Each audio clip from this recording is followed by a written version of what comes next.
Welcome to another episode of the New Zealand Property Ladder podcast. I'm your host, Jean, and today I'm here with another special guest in the studio today, Sanjeev from Loan Market. How are you? Thanks, Jane. I'm very, very excited to come on board. Oh, I'm so excited to get into it. Are you ready? Yes. Yes. When it comes to property, I'm always excited. Tell us about yourself. So we have a mortgage broker firm based in Manukau, the heart of South Auckland, basically. I started mortgage broker business 5 years ago, or nearly 5 years ago, as a one-man band, and now we got a team of 6. Have a banking background, so I spent about 7 years in banking, and then started my own mortgage broker business after that. And for us was like building a business, not just doing the numbers at the bank. So it's like helping more people and creating real connections as well. So that's why I jumped into mortgage brokerage. Fair enough, and it helps to have that flexibility, when you run your own business. For sure. Yeah, definitely. Yes. What have you seen in the market since the recent OCR drop? It's a bit of a lot of things are happening, to be frank, like ever since the OCR announcement, our phone's gone off and stuff. Hey, like what should I do? Because my mortgage is coming up for renewal in a month or two, that sort of thing. So we're seeing a lot of things happening, a lot of first-home buyers inquiries coming in. Obviously, with the recent OCR drop, some people were expecting the rates will go even further, but given the banks have already adjusted their fixed rates last week, so we don't see much happening there. However, looking at the wholesale swap rates, they have been coming down quite a bit in the last week or so. So you might see a slight drop in the fixed rates in the next couple of weeks. But other than that, we're expecting another OCR drop maybe in October or November. Oh, that would be exciting. The anticipation is real. Yes, for sure. Because what I've been seeing at the moment is slowly all the banks are competing against each other, matching their, like, for example, last week I saw that BNZ, ANZ and ASB, all those big banks have been competing against each other in terms of their first year fixed rate. Yes, if we look at what they've been doing since the beginning of this year, because almost 80% of whole New Zealand's mortgages were coming up for renewal within like this year. Banks have been really, really competitive, and they're not making as much margin as they usually make. Even now, like we still got a lot of mortgages coming up for renewal in the next few months because people are only fixing for a short term, and every bank wants the piece of that pie. Oh, yeah, definitely. The competition's real. For sure, yeah. So how, in terms of first-home buyers, I understand that you've been getting a lot of first-home buyer inquiries, which is excellent because we should all be getting onto the property ladder, right? Mm-hmm. So how do first-home buyers use the KiwiSaver to buy their first home? That's a really, really handy tool because I come across a lot of families who do make a bit of money, but then just because of their spending habits and stuff, they can't put that aside in a savings account. But then given if you are contributing to KiwiSaver, it's like all automated savings sitting on the side. So when I bought my first home, I only had KiwiSaver. Like I didn't have much deposit. And so is like pretty much every other first home buyers we're coming across. So majority of their deposit is coming from KiwiSaver. So it's like you're doubling your money, and then also that KiwiSaver is invested into some sort of funds and stuff, and that value keeps going up from there. It's a really, really handy tool for the first home buyers if they get it right. And so I come across a lot of first-home buyers using KiwiSaver as their deposit, even though the process of for the funds to come through is very different as in comparison to someone that's already has the money for a deposit. Still really good to know. So thank you. And what are the pros and cons of someone putting down a 5% deposit in comparison to a 20% deposit? Look, it's case-by-case basis because like if you look at the average price in Auckland, for example, say $950, $1 million, that sort of thing. If you're playing in a lower end of the market, you're still looking for around 700,000 to 800,000 sort of a budget in Auckland. Not everyone has $200,000 sitting around. That's when 5% could be a good option for you as well. Like especially looking at what the interest rates are doing now. If you're buying something for around 700,000, all you need is about $35,000 as a deposit. So if you have been contributing to KiwiSaver, I mean, you got a partner as well. So both of you are contributing for KiwiSaver for last 3-4 years. And the chances are you probably have around $35,000 sitting there anyway. So that's all you need to purchase your first home. Obviously, when you're putting a low deposit, the options are very limited. So you can either go for Kayanga or a first home loan where they will treat you just like someone who has a 20% deposit. The only catch there is you'll be paying 1.2% fee upfront to get that product. However, your interest rate is going to be the same as someone with a 20% deposit. If not that, there are lenders who can lend you with 5% deposit, but they will add a low equity margin on the interest rate. So you'll be paying slightly higher interest rate until you have 20% equity in your property. So for example, if you have, say, between 10 to 15%, that sort of a deposit, the bank will be charging you 0.75% on top of the special rates that they're offering. But that's not the end of the world. So if you do the maths and stuff, if you're buying in a lower end of the property, let's say you ended up paying extra $3,000-4,000 in a year, but at least you got your own place. And if the market moved and the house went up by, say, 4 to 5% in a year, spending that extra $3,000-4,000 might make you $35,000 in equity later on. Yeah, so that's there. But obviously, if you have a 20% deposit, things are a little bit easier because the banks are a little bit more lenient. They don't need that sort of a surplus, and your cost on that funding is a little bit less because you're getting cheaper rates. You also might not have to order a registered valuation report, and the bank will also give you a slightly higher cashback. Wow, and that's really good to know. That's definitely a golden nugget right there. And when it comes to auctions as well, would that be some sort of a similar process?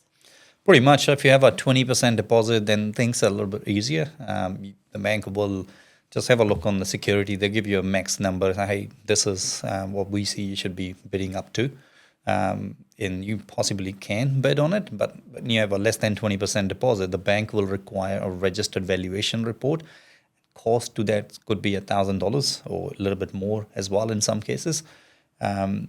With first-home buyers, because they're already struggling with the deposit, and you're going to the auction and there's no guarantee that you will be winning that auction, right? So give and take, that's the risk that you're taking. Like if you're bidding at the auction before, without having a 20% deposit, because the bank will only go with the lower of the two, whether it's a registered valuation or the purchase price. If for whatever reason you bought a house for $1 million, but the valuation came at $950, for the bank, the house is only worth $950.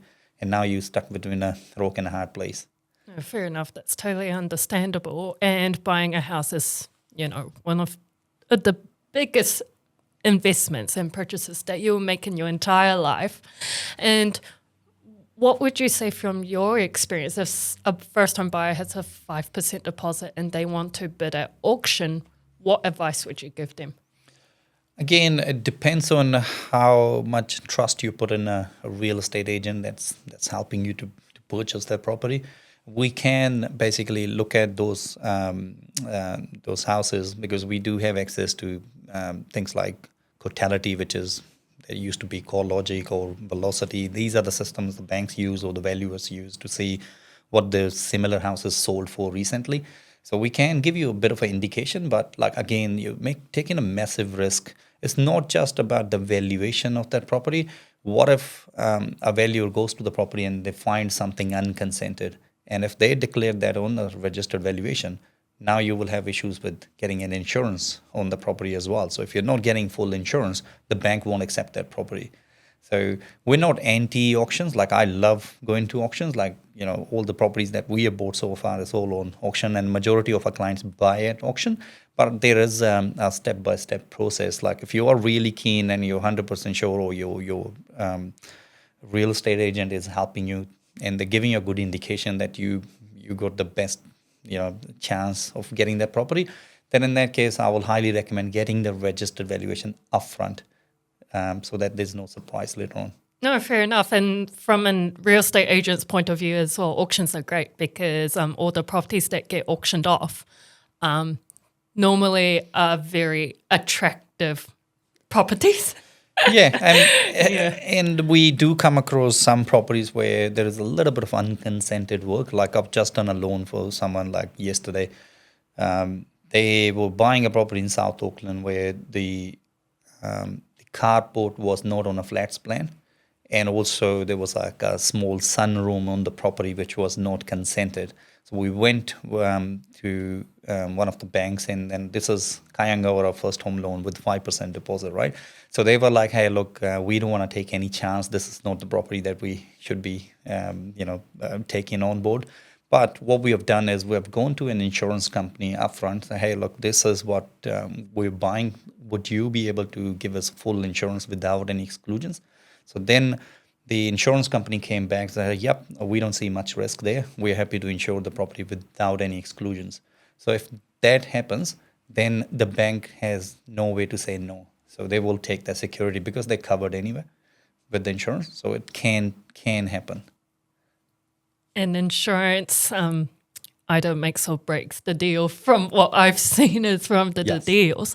And so earlier you mentioned something along the lines of like certain expenses affect a purchaser's borrowing power when it comes to mortgages. What kind of expenses would you say, as an example, affect that? Look, if you got a credit card or you got a student loan or you got like buy now, pay later, that sort of facilities, obviously that will affect your borrowing capacity. We'll like give you an example. If you have say around $7,000-8,000 for credit card, we do come across some people who love their credit cards because they got A points on it. They'll be like, "Hey, look, I don't want to give up my credit card because I love A points and stuff." So I say, "Hey, look, okay, you want to keep it, you can keep it, but it's bringing your borrowing capacity by $40,000 to $50,000, right? So what do you want? You want to buy a house or you want to carry on accumulating those A points? Like, what's the benefit of having that?" And then student loan, obviously, it's a interest-free sort of a product. However, that affects your borrowing capacity quite a bit. So my advice to first-home buyers or people looking to build a portfolio is if you have a very small student loan, like if it's only $5,000-10,000 left, might as well just get rid of them, making a lump sum payment. That will increase your borrowing capacity quite a bit. And for an investor, is the deposit, the amount of deposit requirement different to a first-time buyer or someone buying it as a home? Yes. So according to Reserve Bank, the restrictions are if you're buying an existing home as an investment, you can only borrow up to 70%. That's with the main banks. But if you're buying a new build property, you can borrow up to 90% from the banks because the banks then don't have any restrictions on that funding, right? However, we do have a lot of non-bank lenders who can lend you up to 80% on an existing property as well. So sometimes it's better to pay 0.5% extra rather than waiting for another 2 years to accumulate that deposit or waiting for your equity to go up. So, but at the same time, if you are doing a refinance from a non-bank lender to another lender, then we can do up to 80% dollar for dollar refinance. So no one will say anything then. What advice would you give to a first-time investor wanting to start out their portfolio? Look, sit down with a financial advisor, do the numbers correctly. It's not just relying on the capital gains like people were doing in the last 3, 4, 5 years and stuff, because as you would have seen, the properties have pulled back quite a bit. There is no guarantee of the capital gains. In fact, I was just reading an article from Reserve Bank this morning. Market might stay flat for the rest of the year, right? However, there might be another 4 to 5% increase next year because the impact of those interest rates will only come down the line, because whenever the interest rates go up or down, there's about 18 months lag behind it. So we will only see the impact of these rate cuts next year. So if you are purchasing your first home or even first investment property, sit down with the financial advisor, do the numbers correctly. Don't just rely on the capital gains. Look at the cash flow and stuff. And a lot of people are so stuck on buying in main centers only, like Auckland, Wellington, Christchurch and stuff. There are so many opportunities outside or in the regional towns as well. So we got this one example for you, so where this guy who's also in real estate, so he bought a house in Gisborne for around $353,000. This is at the beginning of the year. But then he ended up spending $100,000 on renovation. So the overall cost was around $453,000. After the renovations, we did a registered valuation that came over 600,000. Right. So Whoa. yeah. So all the deposit he has put into the deal initially has come back. So his own money in that deal is only about $25,000, right? And the tenants will be paying the mortgage for the rest of their life because, again, it's the kind of property they bought for cash flow purposes. So you can't just rely on the capital gains. You need to look at your budget as well. So if you have a lot of discretionary income, yes, go for capital gains or look for a property where there's an upsize where you can possibly develop it or put another house at the back, that sort of thing. But if you're buying a basic nice house, but it's got no upside, and then you're topping up the mortgage of, like, let's say you're putting $500 a week from your own pocket, it's not a wise use of your money.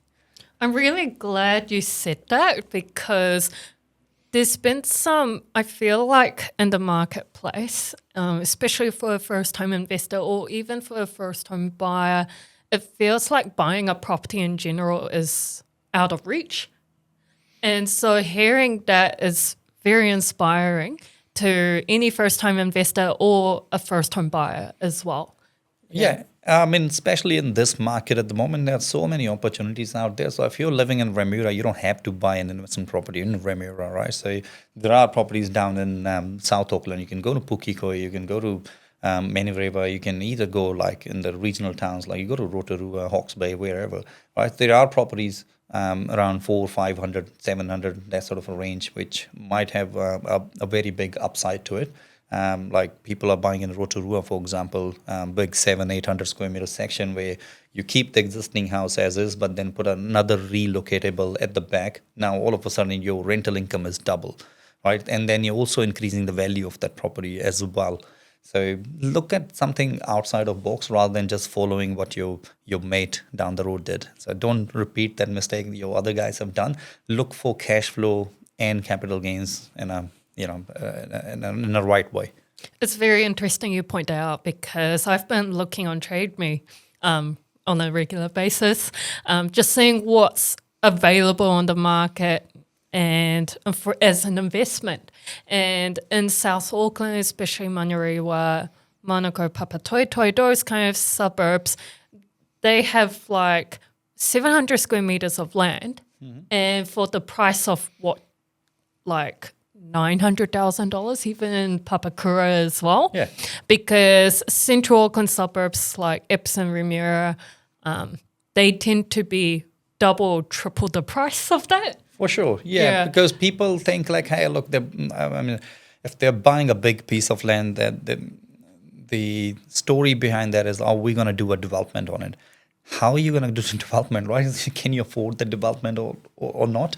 Right, so that's another question. You got to sit down with someone, do the numbers before you jump into it, and then figure out whether or not that's a right investment for you. So if you, for example, losing $30,000-$40,000 a year on that property, and then hoping that one day, maybe in 5 years, 10 years down the line, you might develop that property, and you've already lost $200,000-$300,000 and like topping up that mortgage in the meantime, right? That money could have been invested somewhere that would have given you a much bigger return, right? So it's waste of money that you're pouring into the property with no upside at all. So do something like that. And then we do come across a lot of people who have very basic income. Our strategy is like we don't rely too much on just the capital gains. We focus on structuring the loan in a way that people would have enough money accumulated in their revolving credit or an offset facility. So when the dip like this comes along, they could buy more properties. Right? I'll give you an example where we helped this couple. This is about 3.5, 4 years ago. I helped them refinancing their home loan, and then I drafted the plan for them how to buy 3 properties in the next 4 years. And that's exactly what we did. When the market dipped, they had enough money sitting in their revolving credit, and you used that money and paid off, bought more properties. it just comes to show you that just because, every suburb is kind of like a shiny toy, a new toy. And it's also kind of like chasing clout as well. If someone, for example, your mate down the road bought a unit in Epsom in double grammar zone, then you're inclined to do the same. Yep. It's kind of like planting that seed into your head. Oh, my mate did that, so I'm going to do the same. But the question that they should be asking themselves is that a good investment in the long run as well? Yeah, I came across a family. They're doctors. They wanted a nice, like a good school zone for their kids. So they bought in like Epsom double grammar zone and stuff. So it paid about $1.7 or $1.8 million for a 3-bedroom townhouse. The interest cost for that is about $1,800 a week, right? They could have rented out the same property for $800 a week. And I was like, how is it a good use of that money, right? So that you're wasting. So you're losing $50,000, $60,000 a year just to be in that zone. Yes, you be in the zone. There are like a lot of properties in that area that you can actually rent out. Why don't we just like rent out at $800 a week and paying $1,800 in interest? So that's where like people really need to open up their eyes. So buying buying property in a nicer school zone, if you're living in there, no, that's fine, right? But then if you're buying it as an investment, that's not a good take. It's the margin. Yep. Yes, the margin. And you don't realize that till you actually buy it. And then you do the numbers and it's like, oh, that's what happened? Because every time I come across a client that's looking to buy an investment, I always encourage them to do the numbers. Yes. Have you calculated a rental yield on this property that you want to purchase? Yep. Or thinking about purchasing? Yes. And that opens their eyes. And it's like, oh, I haven't thought about that. I'll do my numbers now. Yeah. Yeah. And so I came across that recently as well. Speaking of refinancing, when should someone refinance? If you have been with your existing bank for, say, around 3 years or so, the chances are you're out of that cash clawback period. So when you buy your first home or you refinance to one lender, they give you some cash contribution. That will come with a clawback period of between 3 to 4 years, depending on which lender you're with. If you are not happy with that same lender, you can look at refinancing to another bank. And the chances are, if you're one of our clients, first we will negotiate with your existing lender. Hey, like, what would you offer to retain this client, right? So there's no point being loyal to the bank. Yes, that's okay. But in the end of the day, it's business for them. I'm an ex-banker myself, so I understand how the banks look at, when they assess your applications and stuff. So if that bank is not offering you the cash back that the other bank is offering you, then it's time to switch to another lender. So let's say if you have $1 million mortgage, your existing lender is only giving you around $2,000 to $3,000 to retain you, whereas like other guy down the road is offering you $9,000. Might as well just go there, right? But that's not the only thing we need to look at. You also need to look at, hey, would the new lender suit my overall financial situation? Would that be the good fit for me? Whether it comes to revolving credit facility or offset lending or the loan term itself as well, because some banks might be really fussy on giving you a longer loan term or a shorter loan term, that sort of thing. So really, really depends on your personal situation, but it's best to talk to a financial advisor or a mortgage advisor. Just sit down with them to find out, hey, is it a really good time for me to refinance rather than just chasing the cheapest interest rates? That's a good start. Definitely, because I look at the mortgage rates because they always change all the time. Yes. And every time there's some changes, there's some news article about it somewhere. Yes. And it's very tempting to look at those mortgage rates and you look at the cheapest one or the lowest one and thinking, Oh yeah, I'm going to talk to this bank. Yeah, the problem here, psychologically, you might be thinking, hey, look, I'm saving probably $10 a week, $20 a week. Like, okay, like let's say you ended up saving $1,000 a year. What would it change? Nothing, right? Saving $1,000 in a year is not going to change much in terms of your overall financial position. But having a right loan structure to pay off that 30-year mortgage in 10 years will change a lot of things. Rather than saving like a $500 to $1,000 a year, how about saving $500,000 in interest overall? That will definitely change your lifestyle. It's always good to have a plan, right? Yeah, for sure. Always good to have a plan. And in terms of advice, you gave a lot of goodies today, but what would be the one piece of advice that you would give to someone that is looking to buy a property this year or in this current market? We're sitting at almost at the bottom of the property cycle. If you are renting somewhere, let's say you're paying $700 a week in rent, $700 to $800 a week rent. But in today's date, if you have say 10% deposit in buying something around 700,000 to 800,000, that sort of a mark as a first home buyer, your mortgage repayment is not too far off the the rent that you're paying, right? So if you have like around $700,000 mortgage, with all these schemes coming up, like some banks are even offering up to like 3.99% sort of a rate, right? So you're paying maybe extra $50 to $100 a week, but now you have your own house, right? So you have a peace of mind.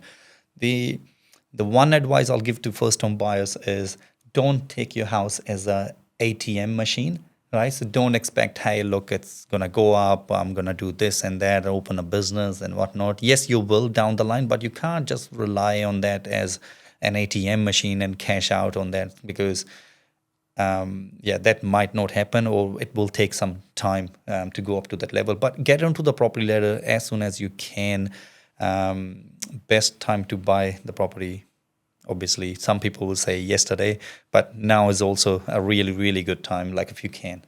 Yeah, no, that's fair enough. And I'm always thinking, and even to a client, because I talk to clients on a regular basis, now's a good time to buy. Absolutely, as long as you can afford it, and then have a proper loan structure in place so you're not affected when the rates go up or down. Definitely. And so where would be the best way to connect with you for the audience? Yeah, you can just search my name, Sanjeev Jangra, from Loan Market. So our office is based in Manukau, South Auckland. If you search our name, like it will be everywhere, Google, Instagram, pretty much everywhere on social media. Exciting. And what's your, do you have Instagram, TikTok or YouTube? What are your social media channels? Yep, so you can either search for Loan Market Manukau, which is a new page for us. We're just trying to get in there. But otherwise, if you search my name, there's another Instagram, TikTok, everything in there. We do give people like a bit of an update every now and then on that. And then just Google us. You'll see probably nearly 200 Google reviews there as well. So, yeah. Internet's the best place to be. Pretty much, yes. Well, thank you so much. I'm sorry we've got to end it here, but thank you so much for coming to the studio and having a chat with me. Again, talking about property is always the best. Could do this all day. But thank you so much for tuning in. And don't forget to click the subscribe button or give us a follow. And thank you so much. We'll see you next time. Bye.